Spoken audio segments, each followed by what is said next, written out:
The beauty of the falling ice spells disaster.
I expected the thunder. I am surprised by the cries.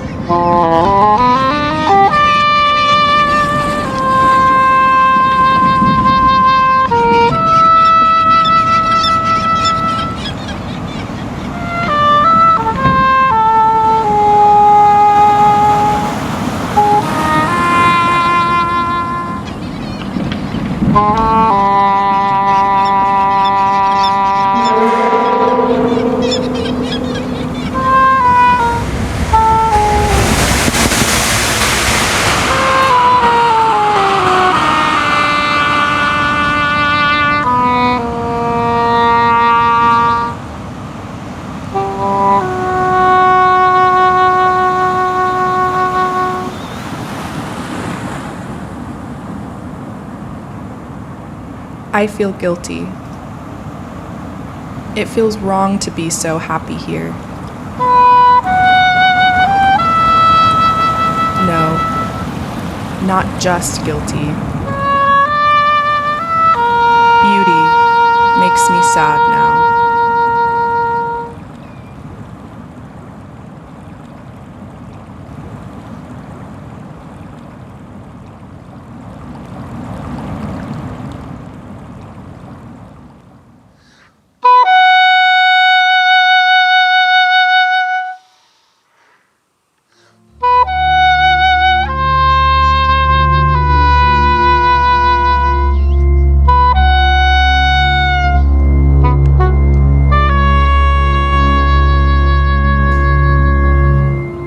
This is all the world's beauty asks of us, to notice it, to be glad for it.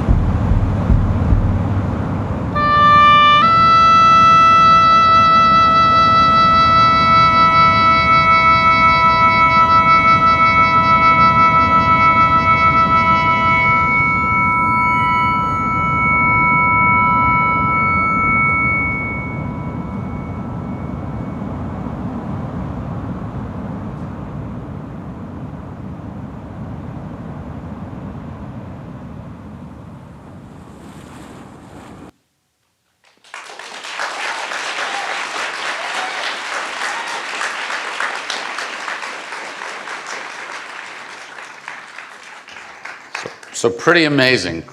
Chris, you composed that. I did. And you submitted that. Let me grab a mic here quickly. Oh, I don't know if this is on. Test. It is. You composed that to do what? Yeah, so that was part of a class project, actually, that I did, but it became a lot more than that. But the idea is to reach these deep emotional feelings that we can have sometimes when we're living in a world in crisis, and we're trying to live each day to the best of our ability, but we also have this understanding that the world is not well and that there is a lot of work to do. And so it's meant to look at all of the different complex emotions that we can deal with, day-to-day life as environmentalists, as people who love the earth, And that is the intention of the music, is to hopefully reach some part of the human spirit and share that feeling. Brilliant. Thank you so much. Of course. Thank you so much.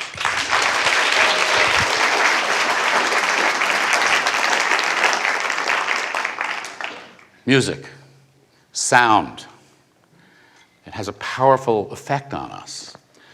The sounds of music, the sounds of space around us, sounds of human voices, sounds of nature. My friend and colleague from Arizona State University College of Global Futures, Stephen Beschloss, is here. And Stephen, we're going to spend a few minutes now thinking and talking about sound, and you've been working on it. We're going to hear an example in a minute. Why don't you stand and just tell everybody what this is? Sure. I'm going to make it very brief before we actually hear it. This is a story from a series called Sounds of Belonging. It's created by Melissa Nelson. She's an indigenous member of the Turtle Mountain Chippewa. She's also a professor of indigenous sustainability. She's part of this series, really a partner with me. And each of these pieces really try to get to, like Chris's, try to get to questions of empathy and connection with the natural world and with experiences and memories that we can get closer to. All right, we're going to listen now. Before we do, I want to say welcome back to the 2023 Planet Forward Summit. Welcome to our live stream audience, joining us from around the country and around the world. We've had an extraordinary morning, and I think we're going to have a really extraordinary afternoon. We're going to dim the lights. This will be about 2 minutes. Close your eyes if you wish, and just listen. Just let the sounds have the effect and tell the story.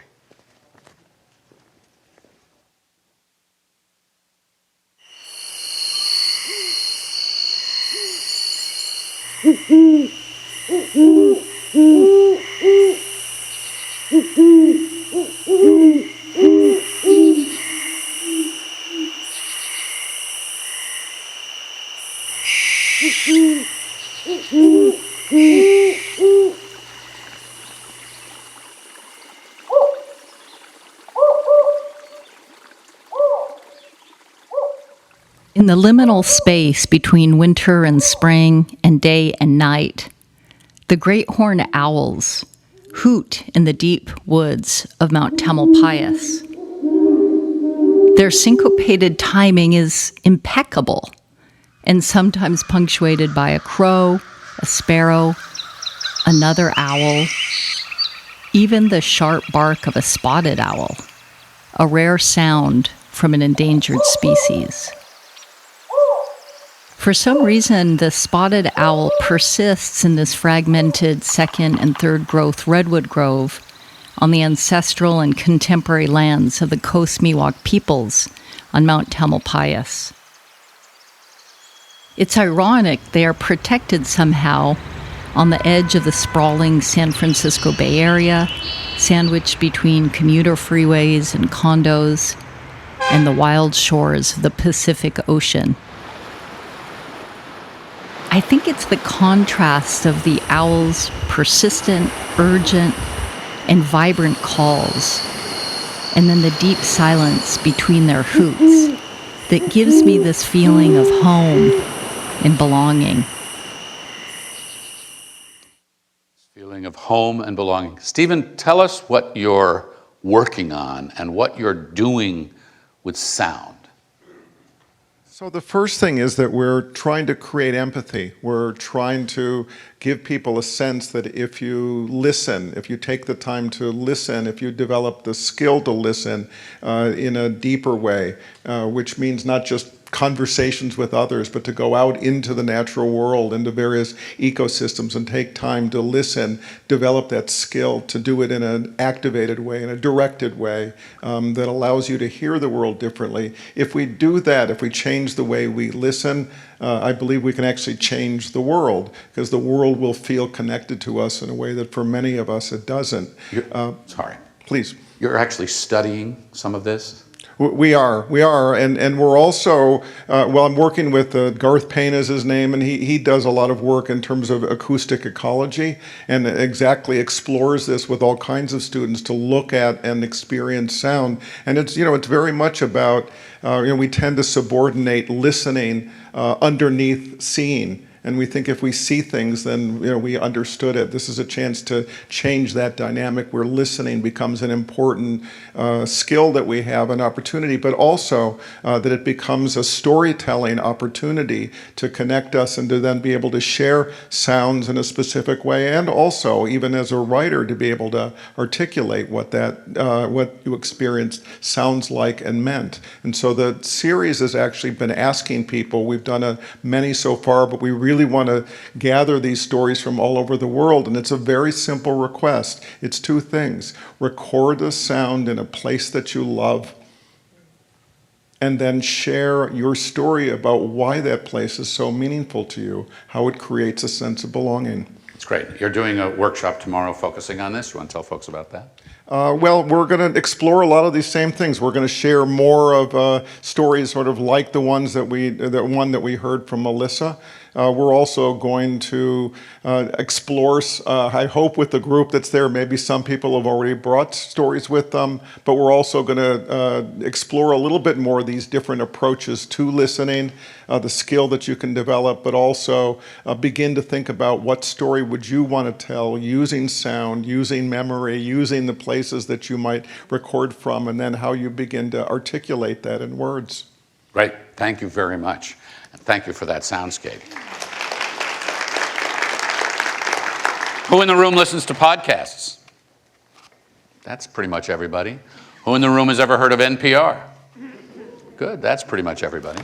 So Eric Forbes, a Planet Forward correspondent from Colorado State University, had an opportunity to talk to Sadie Babits. Sadie Babits, who used to be at Arizona State University at the Cronkite School and is now NPR's Supervising Climate Editor and the past president of the Society of Environmental Journalists. So Sadie's got her own conference, but she wanted to be here. So since she can't be in person, she's in here with Eric here. So I'll let you watch.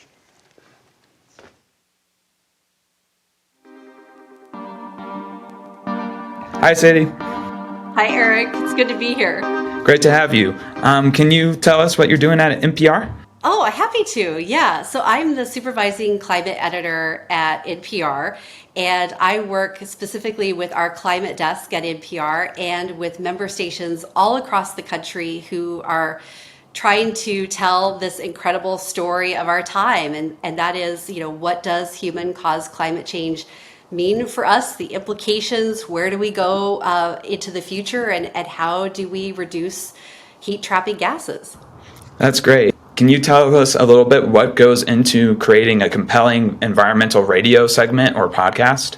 So I know that you are all focusing on sound and the power of sound. And I have to say, having worked in audio for nearly 20 years at this point, that sound has the power to transport the mind. It is the medium of the imagination because you need to have wonderful sound that puts us in a time and in a place. And you do that through the people that you talk with and the natural sounds that you record, and sometimes the unnatural ones as well. And by combining words, story, along with ambient sound and your interviews, you get this magical transport happening. That's great. I think there was a lot of really interesting insights there, and you can tell your energy about it. I'm a little bit curious, have you found any helpful tips of how can you make an image out of sound? How can sound create an image in your mind? So it really starts with the sound, and you could be, let's say you're out in an aspen stand in Colorado and the wind is rustling through the leaves and there's a little bit of a tinkling sound that emerges. And you take your microphone and you stand out there and you put your microphone up into the trees and you record, your headphones on your head, you record that sound of these trees, and then that becomes a moment in your story. So you have the sound, and when you get back to a place to write. You combine words to help explain what's happening. I'm curious in the trends, what trends are you noticing in environmental journalism? And like, is there anything that you're finding in like that audioscape of environmental journalism that's new and upcoming? I came into journalism when I was 18, 19 years old, and I remember having to really pitch hard an environmental story, and it was a really big effort to convince an editor to do that particular story, right?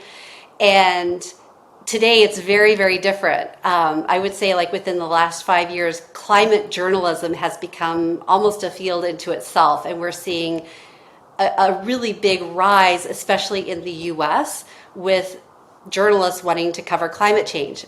I mean, Eric, the reality is climate is in everything. It is not just about doing climate stories on a desk. Climate is a business story, it's a sports story, it's a politics story. It's literally in everything that we do.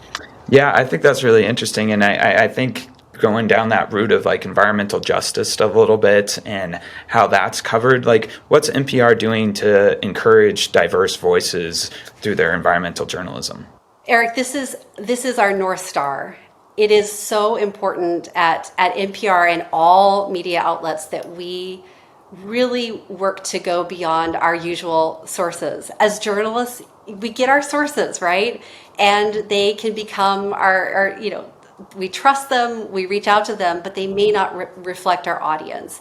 And so at NPR, when we're doing our stories, we're really thinking about, who are the scientists that we haven't talked to that better represent our audience, right? And we track that. I'm thinking a little bit about students going out and doing their first like environmental story, or maybe they've done a few, but they want to take the next step. As you being like a former president of the Society of Environmental Journalists, do you have any advice or outlets to look forward to in trying to get your work out there? Oh, it's such an exciting time to be just starting out and thinking about the first stories that you are going to be doing in the environmental arena.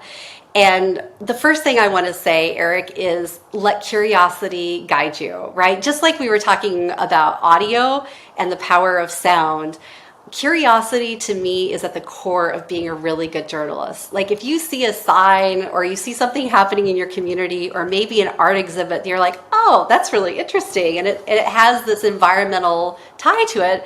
Like go check it out because some of the best stories happen in your backyard. Thank you. This was really fun to talk about, Sadie. Oh my gosh, Eric, I loved your questions.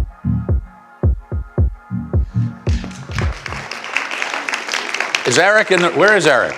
Is Eric in the room? There, Eric's all the way in the back. What are you doing?